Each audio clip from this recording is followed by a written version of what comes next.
Assalamu alaikum. In today's video we will be looking at the last 4 forms in the book Amthila in the al-Mukhtalifa section.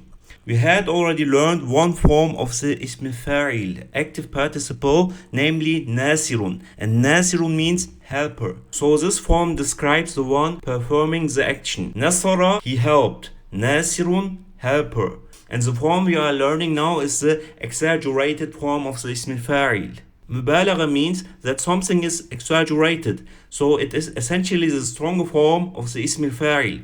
This form expresses an intense, permanent or characteristic quality. The form is called nasarun, not just a helper but a great helper or a constant supporter. So the action is performed constantly or to a high degree. We will give some examples. Kazaba means he lied, and kazabun means a notorious liar, someone who lies constantly, someone who has made lying a trait. In history, there was also a man who claimed to be a prophet. He was given the epithet Musaylimatul Kazzab because he was not a prophet but still claimed to be one and constantly lied about receiving revelation. Kazzabun is exactly this form, so it describes a person whose character trait is the lie. Then another example. Rahala means he traveled. Rahalun means a constant traveler. What is also important is that this form is frequently found in fixed professional titles. You will often see this type of form used for professions.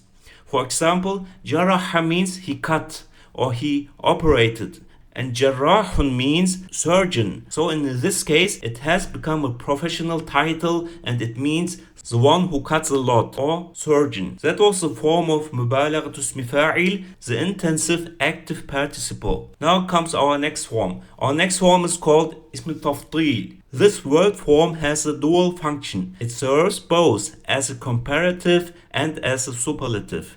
The basic structure is ansaru. If we are comparing, it means more helpful than. But if we simply say ansaru, then it means the most helpful. More examples. Sadaqa means he spoke the truth.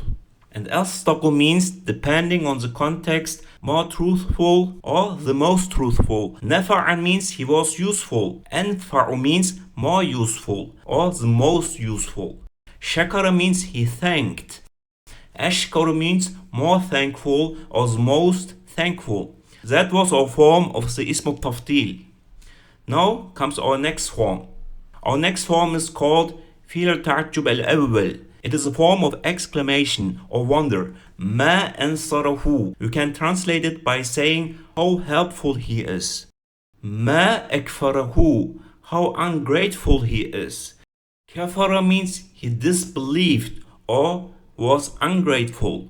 Depending on the context, it can be translated. Ma akfarahu. How ungrateful he is. Sabara means he was patient. Ma asbarahu means how patient he is. That is our last form from the al-Mukhtalifa section, and it is called fîl ta'ajjub al-thani, the second form of exclamation. It is formed in the following way. Ansir bihi, and it essentially means the same as the first form of exclamation. Ansir bihi, how helpful he is. Kafara akfir bihi, how ungrateful he is. Sabara, he was patient. Asbir bihi, how patient he is. I've created a collection of 100 forms designed to help you clearly understand Amthila al-Mukhtalifa and directly compare them with our main example Nasara. This video shows a selection of these forms in action. Would you like access to all 100 forms and to join my online Arabic classes? Leave a comment below and we'll get back to you with details on how to proceed. I hope you enjoyed this video. I would be very happy about a like, a comment, sharing and subscribing to my channel. Assalamu alaikum.